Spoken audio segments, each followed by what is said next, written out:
So in this video, we're going to go through the part one, the multiple choice part of the final exam review for Algebra 2 Honors. Now, I made note of this. Not all these review questions are multiple choice, but on the final exam, it will be. So your part one of your final exam is all multiple choice. They're going to be questions all very similar to what you're going to see here. And you will have multiple choice options for everything. So to begin, find the maximum or minimum volume of the function and then describe the range. So first off, we have a formula, x equals negative b over 2a. That will give us the x value of the vertex, and then you can plug it in to find the y value, and that will give you your maximum or minimum value. It's really quick and easy to use. Your b is 8, so negative 8 over 2 times your a is 2, and you're going to find that you get a negative 2. You then take that, put it into your function, and when you do all the math and calculations, you get a negative 1. So that's the math work behind it. But the much quicker option is to use Desmos. Here's my function, 2x squared plus 8x plus 7. I graph it. I can clearly see it's a minimum. The graph sits at the bottom. And there's my negative 2, negative 1. Okay, so I saw it was a minimum, so I definitely know it's not A or C. And then the only one that had a negative 1 is D. So even if you weren't sure about the range, you found the value of negative 1. Now the range just states that everything was above your negative 1. And we saw that. It was a U shape. There was your vertex. Everything is above it. Okay. For number 2, we want to solve this. So I have to get rid of that square in order to do anything. So we're going to square root so that the square and the root will cancel. The x minus 4 drops down. And here's where we're going to make our mistakes. Do not forget, when you square root, you have a plus or a minus with that value. I still want to get x by itself, so I'm going to add 4 to both sides. And we're left with x equals 4 plus or minus 7. Now you do need to actually find those answers. So just do 4 plus 7 is 11. And 4 minus 7 is negative 3. And those would be your two answers. Again, just a reminder that when you have polynomials, whatever their exponent is, the highest exponent, that's how many solutions you should have. So if I have a square, I'm going to have 2 solutions. If I have a cube, I'm going to have 3 solutions. Okay, so just keep that in mind. All right, number 3, find the zeros of the function. So your zeros is where it crosses your x-axis.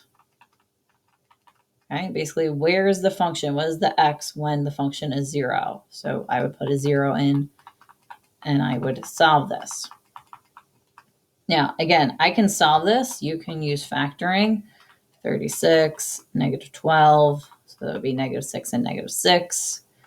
And you could factor this really quick and easy.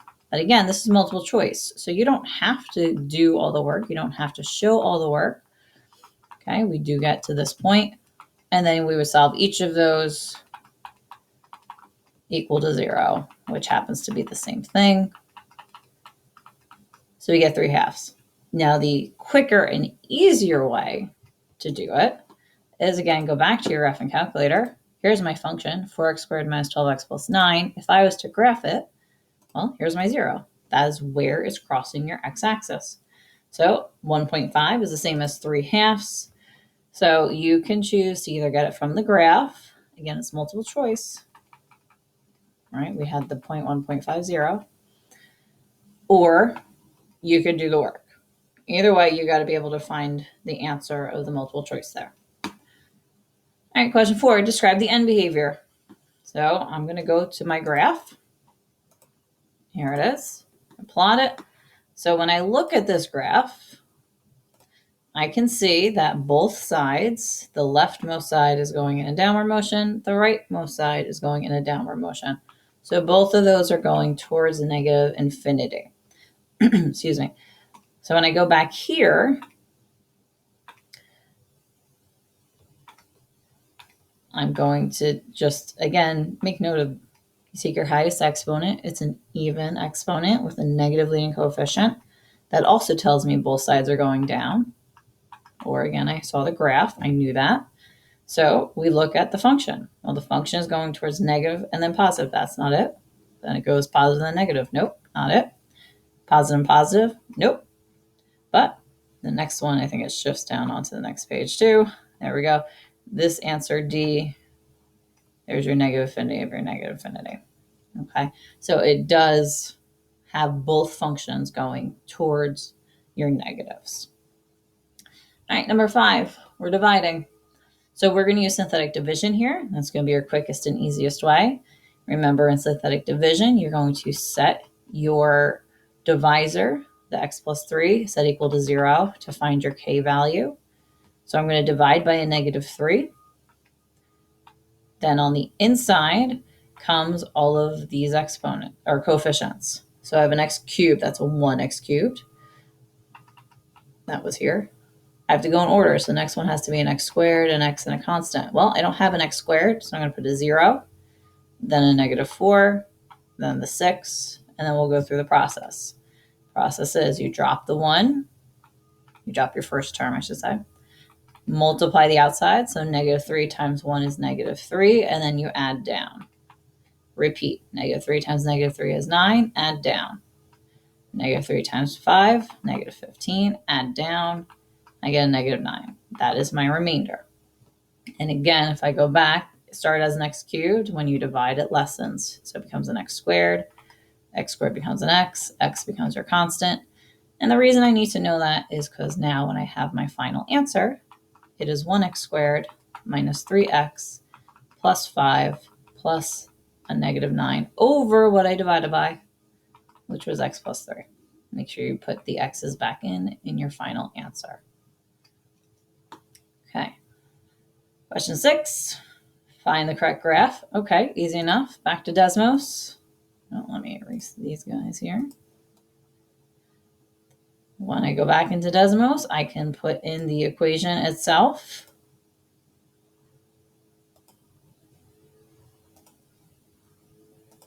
Oh, sorry. There's my equation. I can see what it looks like. I go back, find the one that matches. Okay, there it is. So it is the middle one in this case. All right, question 7, solve the equation. So any polynomial that is not linear, we are going to have to get it to equal 0 in order to solve. So just simply move over that negative 32, do that by adding, and now I'm at this point. Here, you really can only solve by factoring, and you factor by grouping, because they all don't have anything in common. But the first two do. The first two have an x squared in common, so I can take that out. I'm left with x minus 2. Second two, okay, I can divide both of those by 16. I always take the sign of the first number. Leaves me with x minus 2 again. And then look at that. We got the same groupings, which is what you want. I can pull that in front and then group what I took out in their own grouping. So x squared and the minus 16 get put together on their end, and then you solve it. So x minus 2 equals 0. That's easy enough. That's 2. X squared minus 16 equals 0. Add the 16, square root, and you get plus or minus 4. Again, do not forget when you square root, you have to put this plus or minus there. And again, I mentioned this in an earlier problem. Largest exponent is the number of solutions you should have. 3 is my biggest exponent. I should have 3 answers. The 2, a plus 4, and a minus 4. Those are my 3 values. Okay, number 8, write the expression using rational exponents. Okay, so what that means is we have to remember that the root, whatever the index of the root is, that is your denominator. And whatever the exponent is on the inside, that is my numerator. That is always attached to the y. That's your main exponent. It has to be on top, the main focus. So our answer would be B, 4 over 9. Okay, number 9, simplify this expression. Okay, so we're going to split this. I'm going to make it square root of 4, square root of r squared, square root of s cubed. and then I'm going to reduce everything. Okay, square root of 4, easy, that's 2. What you can do is utilize that rational exponent rule we just took a look at. These are squares, so that's a 2 here. So this is 2 over 2, and this one would be 3 over 2. And then reduce it. So r to the 2 over 2 is just r to the first. And then what you have to remember is you can't have improper fractions, so you want to make them a mixed number. Well, 3/2 is 1 and 1/2. So that really is it. S to the 1, I have a whole, and then I have a half left over. Now, anything that is a whole value, the 2, the R1, the S1, they get to be on the outside, and anything that's an exponent that is a fraction has to go back inside in the root. So 1/2 is really a square root of s to the first power. So this is 2 r to the first, s to the first, square root of s to the first power, right? Because remember, the 2 goes back in the hook because that was the denominator. Right? And that leaves us with B as my final answer. Number 10, again, in order to solve, we have a square root. We got to get that whole root by itself. So move that 1 over, easy enough. 2 minus 1 is just 1. We got to get rid of the square root. So remember, anytime we have to get rid of the root, you do the power of its index. So a square root, we're squaring it. So you get x plus 6 equals 1. 1 squared is 1. And then just solve it. Subtract your 6. There's your negative 5. Okay. Follow the same procedure for our inequalities. So we're still going to square it. You don't have to move anything in this case. Okay. So this becomes 4x plus 6 is less than 4 squared is 16. Okay. Subtract the 6. 4x is less than 10. Divide by 4. So x is less than 10/4 or 5/2. Okay, now when we look at this, it's definitely not B, there's no 5/2 there. But we have a couple different options.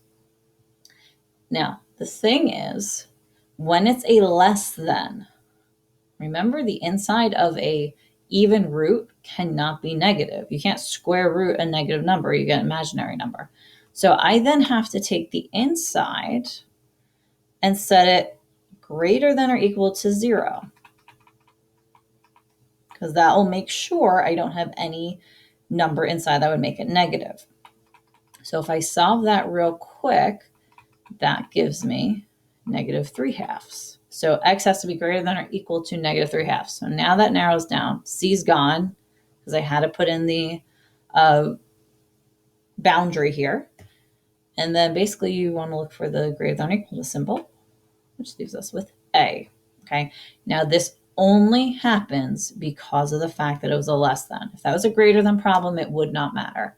But because you have a less than, you have to do this boundary of taking the inside of the root and making it greater than or equal to 0.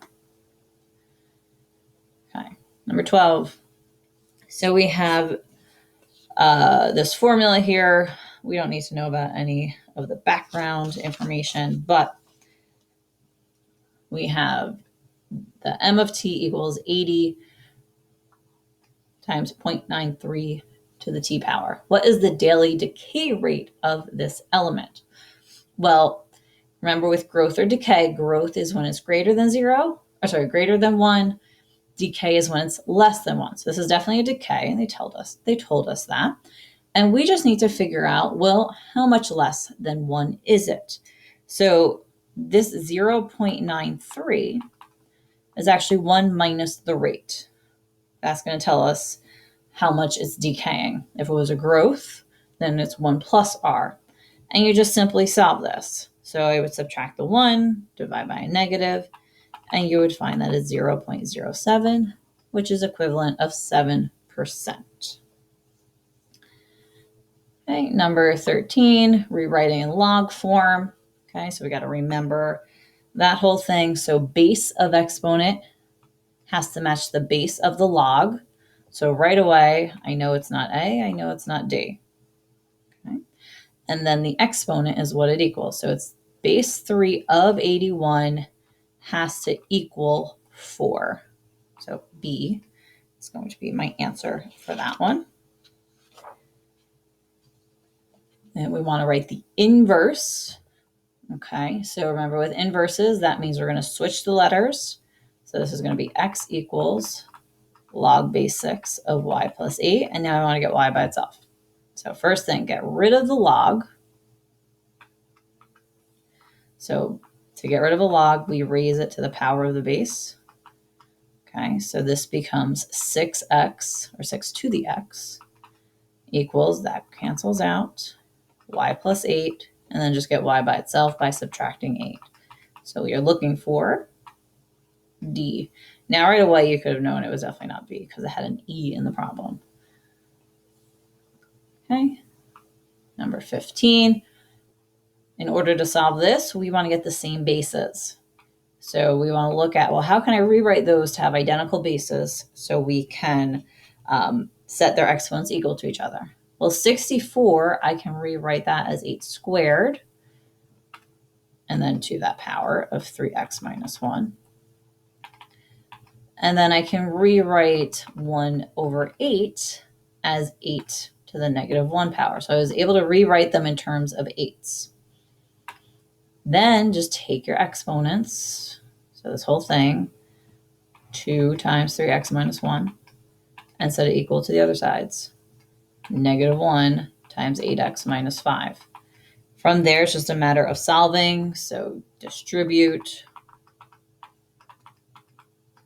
and then move things around and solve, and you'll find that this comes out to be, if I move those over, I get 14x equals 7, x equals 7 over 14, and that is 1/2. So the answer is A in this case. Okay, 16. We have a bag with 2 football cards, 8 basketball cards, so that's 10 cards total. We're taking a card out, replacing it, important, and then picking another card. So since I'm replacing it, that makes this an independent event. So I can cross out these 2 right away because it's not changing anything. I start with 10, I pick a card, I put it back, I still have 10 to pick from. We want to find the probability of a football card first and then a basketball card second. Well, there's 2 out of the 10 that are football. There's 8 out of the 10 that are basketball. That gets us 16 out of the 100, which is B. Okay, 17. 8 runners in a race. Probability that they get first, second, and third in any order. That's the key word. It doesn't matter the order they're saying. So in any order that could happen, that makes it a combination now. If they did not put that, if all they said was getting first, second, and third, that means its order did matter. But they put in the word any order. So that means I have 8, and I'm choosing 3 people to come in any of those places. You put that in your calculator to get 56. Now they said the word probability, so that leaves it with 1 out of the 56. All right, number 18, a committee with 2 members. 7 people on the committee. So it doesn't matter the order in which you pick anything. So 7, choose 2, gets you 21. And again, you're just using that calculator that I posted, the combinations and permutations calculator. All right, and 19, for which of the x values is it increasing? So remember with increasing and decreasing, we look at intervals, and the intervals are based off of your maxes and your mins.